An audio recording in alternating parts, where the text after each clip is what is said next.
Jadi ceritanya ini lagi nge-custom keyboard mekanik gua yang kebetulan non Hotswap gitu. Jadi nggak bisa hot swappable, switchnya nggak bisa hot swap. Jadi permanen di solder ya. Permanen di solder.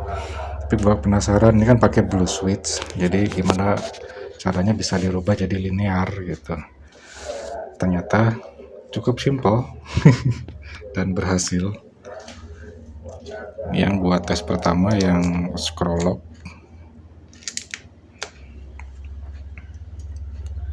dan berfungsi. Ini yang defaultnya, berisik banget, ciri khas blue switch. Ini yang udah di mod, lumayan lah.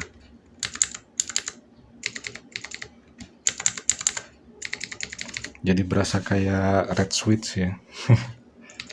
Jadi lebih silent. Jadi klikinya hilang. Berhasil juga. Rencananya mau nerusin yang tombol-tombol yang biasa dipakai buat gaming.